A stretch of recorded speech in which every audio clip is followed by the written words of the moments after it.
This is a stage 17 review. We're going to go through this list of things and make sure that you're prepared for your stage 17 test. The first thing that you need to be able to do is decide whether something is a noun, an adjective, an adverb, or a verb. This is one of your stories, and I've highlighted 4 words here. One of them is a noun, an adjective, and one's a verb, one's an adverb. I want you to look at those and see if you can determine which are which, and then I'll try to explain to you a little bit about how to get a little head start on that. So, giddy up. To help you out with English version of noun, adjective, verb, and adverb, you have a noun. It's a person, a place, or a thing, or an idea. An adjective is a description of a noun. The verb is the action. The adverb is description of action. It will modify a verb. It can describe another adjective, or it can describe another adverb. For Latin help, unfortunately, the noun and the adjective, they look a lot alike. They have those case endings that we love, those usio, o, eorm, esos, es. So you really need to know whether or not the word that you're looking at is a person, place, thing, or an idea, or whether it's a description. For verbs, however, you have these endings, om, st, mus, tis, and unt. Those are going to be at the end of all of your verbs. If it doesn't have one of these endings, I guess also you have your infinitive endings, the re ending words. If it doesn't have one of these endings, then it's probably not a verb. Adverbs typically end in e or ius, although that's not always the case. If you do not know what the word is, and it looks weird, it's probably an adverb. So if it doesn't have one of those case endings that you're used to seeing on that big chart that we have for first, second, and third declension, if it doesn't have one of those endings, and it's not a word that you recognize, it's probably an adverb. So, back to these words, we have barbillo. Is that a person, a place, or a thing? Yes. So it's a noun. Ostended. Is that a person, place, or a thing? No. So it's not a noun. Is it a description? No. So it's not an adjective.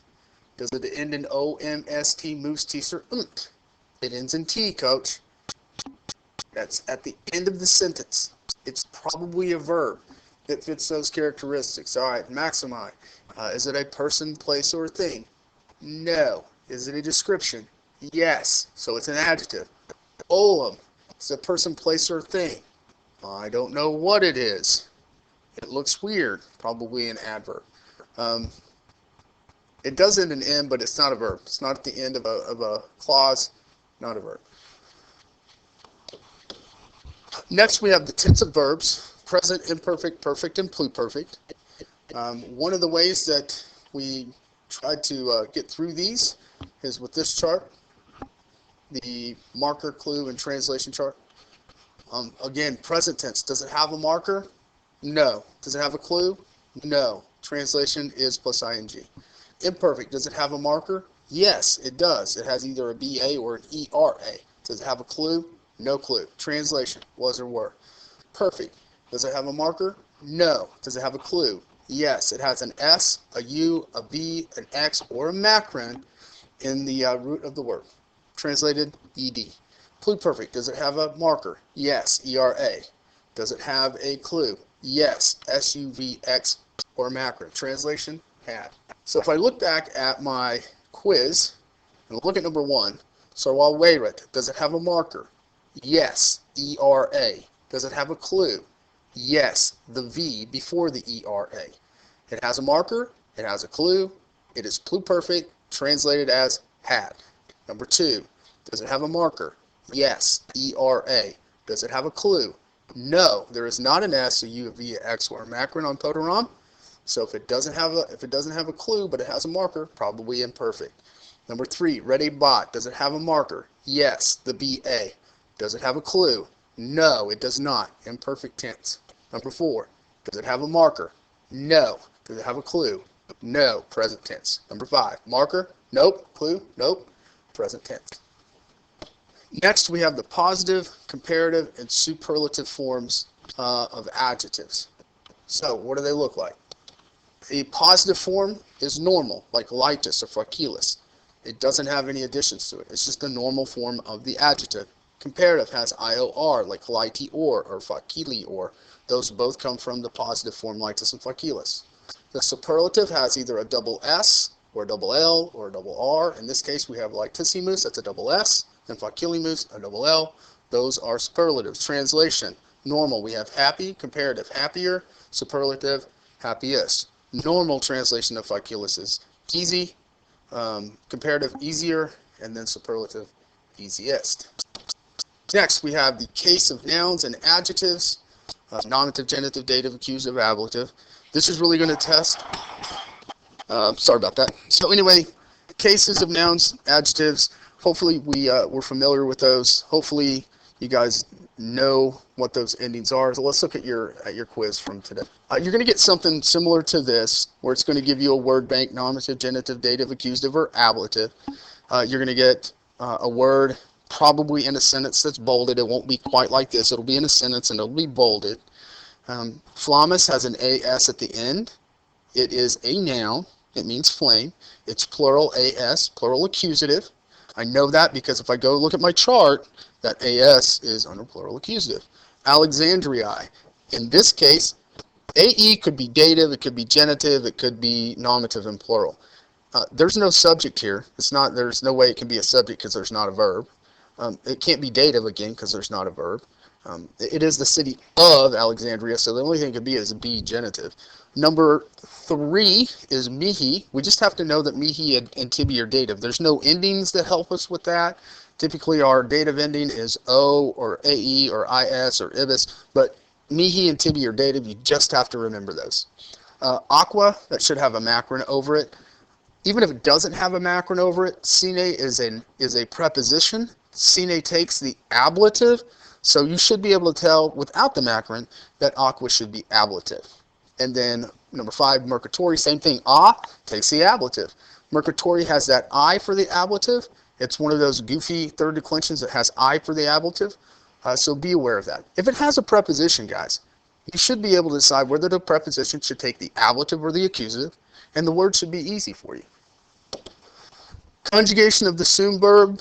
You may want to go back and kind of take a peek at sume ses, sum, especially the rama-rasa rot. If you can remember that there's a marker with the pluperfect ERA and not a mark, or not, I'm sorry, there's a clue with the pluperfect and ERA, and there's not a clue with the imperfect ERA, you should be fine.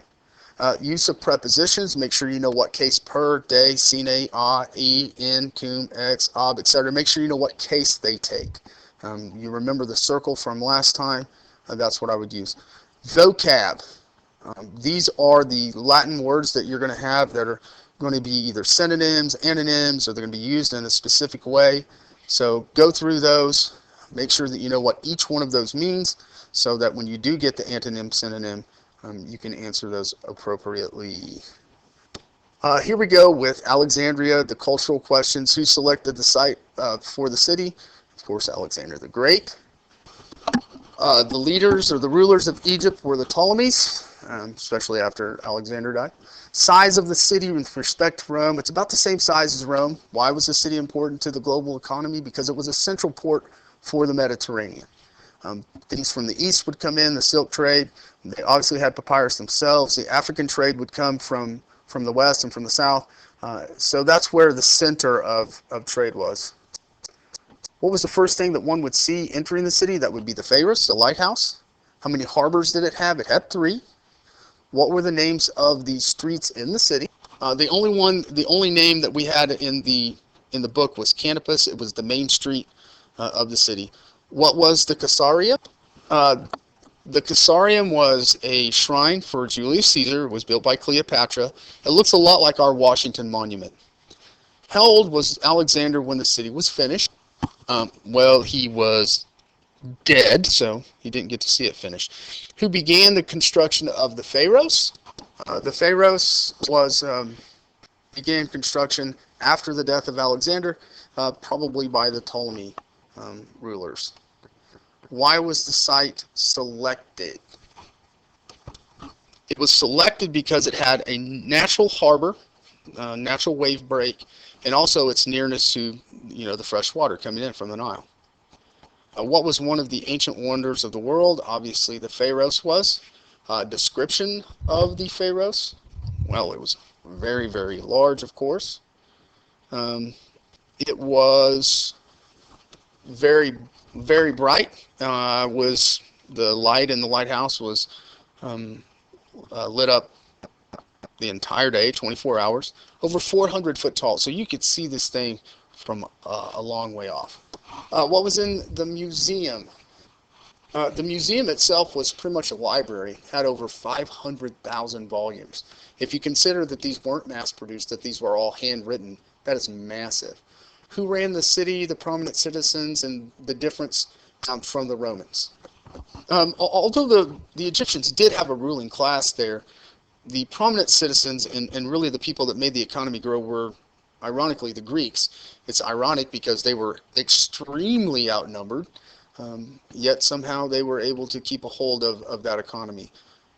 Relationship between the cultures, there were all kinds of cultures here. You had Jewish people, you had Greek people, you had Roman people, you had African people, and the relationship was not very good. They didn't like each other very much, lots of fights, lots of riots, etc.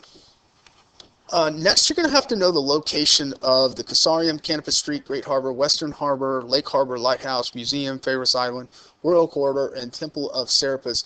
And they're going to give you a map, and you're basically going to get a list of these names, and you're going to have to identify where those are. The map will look just like this. Okay, here's your Christmas present. 40 would be the location of the lighthouse.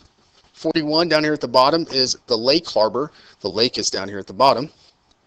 42 is the Caesarium. That's that big obelisk, that thing that looks like the Washington Monument. 43, that's the Great Harbor. That would come in from the Mediterranean. 44 is Pharos Island. That's why the lighthouse is called the Pharos. 45 is the Western Harbor. That is on the western side of the city. 46 is where the museum was, pretty much centrally located. 47 is the Temple of Serapis.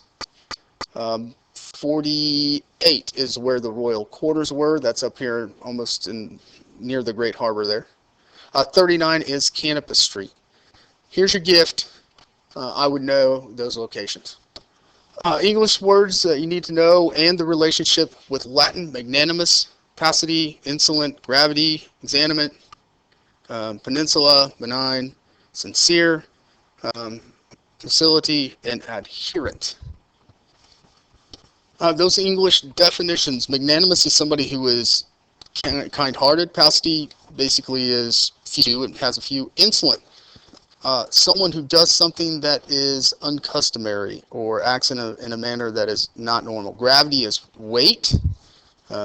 You can have the gravity of the situation, which is the seriousness of a situation. You have gravity, as refers to science, or the weight which we place upon the earth. Exanimate, that basically is without spirit. You're just downtrodden. Peninsula is almost an island. Benign is kind. Sincere, originally, sincere was sine cerax, or without wax. So sincere means without wax, literal translation. And we say sincere is basically without any, if someone's sincere, they're without any doubt. They're sincere. They're being honest. They're without lies.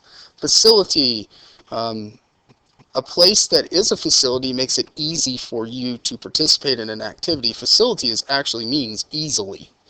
Adherent, that English word usually refers to someone that is very close to, sticks to their friends and family. All right, characters is next. You're going to have to know the description of the characters. The Egyptian boy, Puer Aegyptus, Alexandria, Barbilus, Digenis, and Plancus. As it applies to the stories that we read within our chapter, the Puer Aegyptus, that was the boy that took up for Clemens whenever he was in the house of Barbilus, and as a result, he was killed. Alexandria, well, that's the city Alexandria. The Barbilus, he was a Greek merchant. Remember, he used to do business with Quintus's father, so that's how he and Clemens kind of hit it off. Diogenes was a Greek tradesman. Plancus was